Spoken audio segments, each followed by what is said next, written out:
अब बात करते हैं आजम खान की, जिनका एक इशारा आज सबसे ज्यादा चर्चित रहा। दरअसल आजम खान रामपुर के सपा दफ्तर में कार्यकर्ताओं को संबोधित कर रहे थे। इसी दौरान उन्होंने अपने हाथों से ऐसा इशारा कर दिया जिसे इमोशनल कार्ड माना जा रहा है। आजम खान जानते हैं कि अगर रामपुर की लड़ाई में वो पीछे रह गए तो उनकी छवि पर इसका बुरा असर पड़ेगा।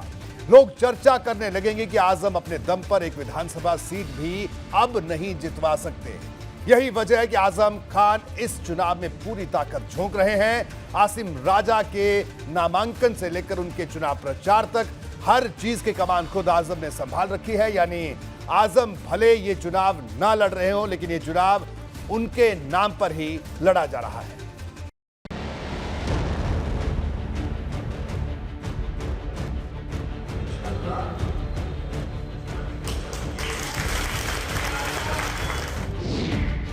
रामपुर के सपा दफ्तर में जब आजम खान ने सपा प्रत्याशी आसिम राजा का हाथ हवा में उठाया तो कार्यकर्ताओं ने चुनाव से पहले ही जीत तय मानी।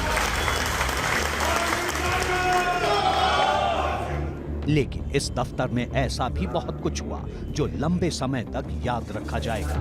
आसिम राजा कार्यकर्ताओं को संबोधित कर रहे थे, तब आजम ने बीच में उन्हें टोका, रोका और खुद माइक पर आए। उसके बाद उनकी बातें और उनके इशारे दिल का दर्द बयां कर रहे थे।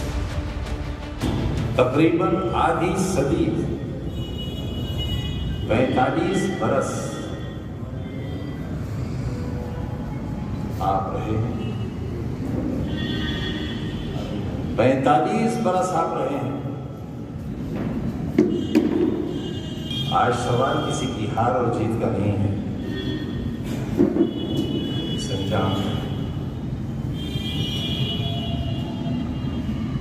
जहां दरिंदगी, हैवानियत, जुल्म सब कुछ हार गया है। आजम अपनी बात कह रहे थे, लेकिन जब उन्होंने कुछ उठाकर चले जाने का इशारा किया तो कार्यकर्ताओं के दिल में चुभन पैदा होने लगी। इसे कुछ लोग रामपुर उपचुनाव में आजम का इमोशनल कार्ड बता रहे हैं, क्योंकि अगर इस सीट पर आसिम राजा चुनाव हार गए तो आजम के लिए ये सबसे बड़ा दर्द होगा। तकरीबन आधी सदी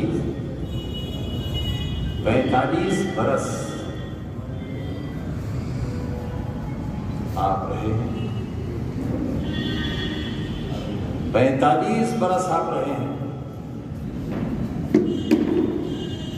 आज सवाल किसी की हार और जीत का नहीं है, संजाम है। आसिम राजा के लिए आजम खान पूरा जोर लगा रहे हैं, क्योंकि जीत का सेहरा भी आजम के सिर बंधेगा और हार का ठीकरा भी आजम के सिर ही फूटेगा। और आसिम राजा का चुनावी इतिहास बहुत अच्छा नहीं है। 5 महीने पहले ही जब रामपुर सीट पर लोकसभा का उपचुनाव हुआ था, तब आसिम राजा में हार हुई थी। हालांकि आजम आज भी यही बताते हैं कि चुनाव हारा नहीं गया था, बल्कि हराया गया था। बल्कि हिंदुस्तान के हर मजलूम की, हर कमजोर की, हर सिपाही की और हारे हम पार्लियामेंट गलती नहीं है। वो इलेक्शन ही कब हुआ था? इस तरह तो पार्टियां तय कर दे कि अगर हमारा इख्तियार है तो हमने फला को नामजद कर दिया, उसे एमएलए मान लीजिए, जरूरत ही नहीं है। इसे लोकतंत्र का पर्व कहने की जरूरत ही नहीं है। हम पार्लियामेंट में जीते थे, इंशाअल्लाह। आजम खान कदम कदम पर आसिम राजा के साथ खड़े हैं।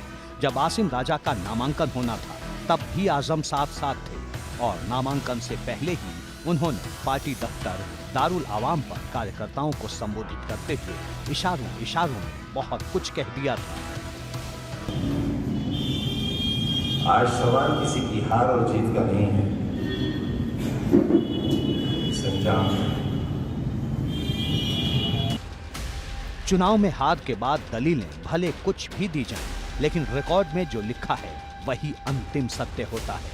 और इस बार आसिम राजा के सामने आजम की साख बचाने की लड़ाई है। रामपुर के लोग आजम खान से अपना जो ताल्लुक और रिश्ता रखते हैं और आधी सदी से लगभग 45 साल से आज़म खान साहब रामपुर में जो मोहब्बतें बांट रहे हैं और उन्होंने रामपुर के लिए जो कुछ किया है लोगों के सामने है। ये रिश्ते बड़े मजबूत हैं।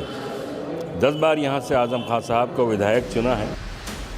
रामपुर में जब जब चुनाव होता है आज़म का जिक्र सबसे पहले होता है। 2022 का विधानसभा चुनाव वो जेल में रहते हुए जीत गए थे, लेकिन अब उपचुनाव की लड़ाई है जहां विरोधी भी बढ़ रहे हैं और बागी भी पैदा हो रहे हैं। नामांकन के आखिरी दिन सपा के ही नेता मशहूर अली मुन्ना बागी हो गए। उन्होंने नॉमिनेशन फॉर्म भी खरीद लिया।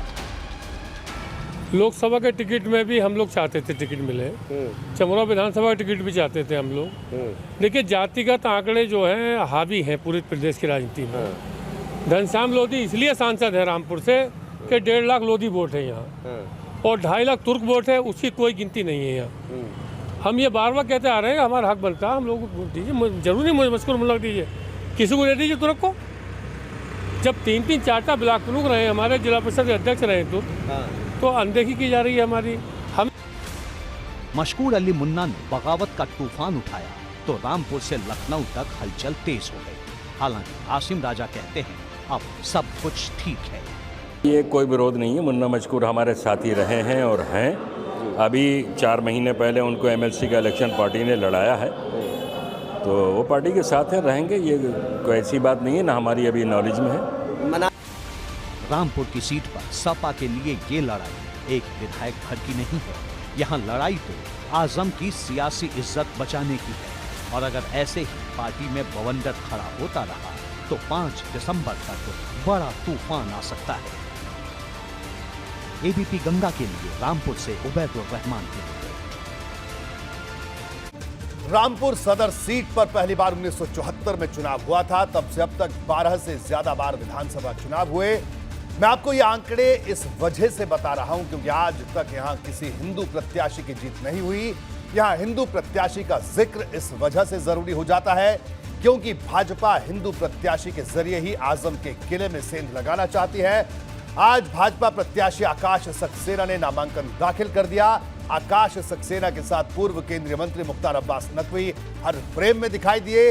यानी भाजपा की पॉलिटिक्स भले आकाश सक्सेना के भरोसे हो, लेकिन मुख्तार अब्बास नकवी का चेहरा भी रामपुर की पॉलिटिक्स में अहम हो जाता है। यह सीट ऐसी है जहां मुस्लिम वोटर की संख्या सबसे ज्यादा है।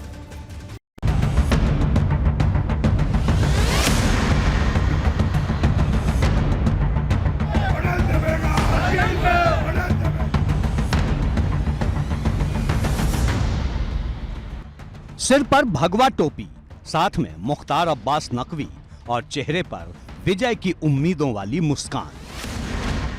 आजम को कानून के भंवर में फंसाने वाले आकाश सक्सेना ने सियासी अखाड़े में दूसरी बार हुंकार भर दी है।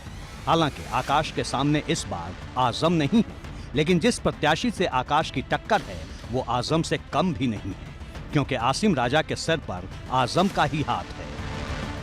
नामांकन हो चुका है और बिगुल बच चुका है और ईश्वर ने चाहा अब भारतीय जनता पार्टी का कमल इस नगर विधानसभा में खिलने जा रहा है।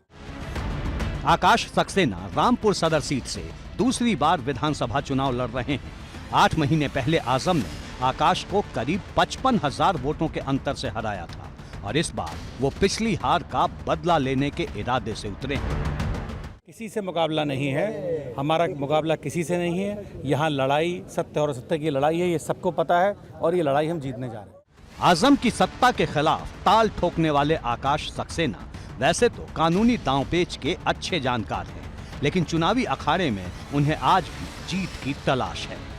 भाजपा की लड़ाई आजम के उस गढ़ में है जहां मुस्लिम वोटर की संख्या काफी ज्यादा मानी जाती है और इस मोर्चे पर आजम से टक्कर लेने के लिए भाजपा ने पूर्व केंद्रीय मंत्री मुख्तार अब्बास नकवी को भी मैदान में उतार दिया है। इसके अलावा भाजपा के कई दिग्गज नेता रामपुर में आजम की घेराबंदी करते दिखाई देंगे।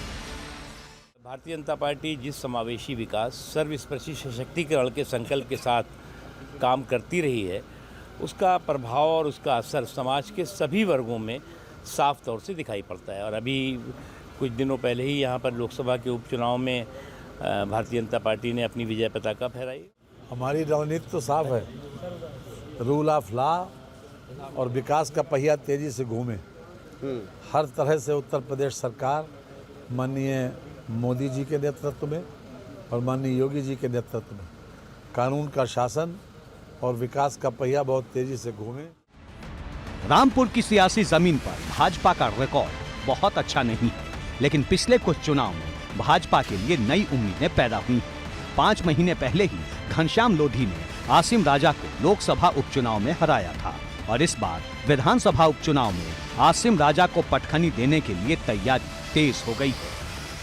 देखिए, तैयारी कार्यकर्ता सब इकट्ठे हो रहे हैं और हमारे जो रामपुर के जो सांसद जो हमें मिले हैं, जो रामपुर की आन, रामपुर की शान, रामपुर की जो हमें जो प्रतिष्ठा मिली है रामपुर को, तो मैं समझता हूँ बहुत सौभाग्य है रामपुर वालों के लिए, क्योंकि रामपुर वालों के लिए लड़ते रहे वो। लोकसभा का उपचुनाव अलग था, विधानसभा का उपचुनाव अलग है। लोकसभा उपचुनाव में पूरे रामपुर की बात थी और इस बार सिर्फ आजम के गढ़ की बात है। लेकिन अगर आसिम राजा ने कहीं ऊंच नीच की तो आजम के लिए ये दर्द सबसे ज्यादा चुभने वाला होगा। एबीपी गंगा के लिए ब्यूरो।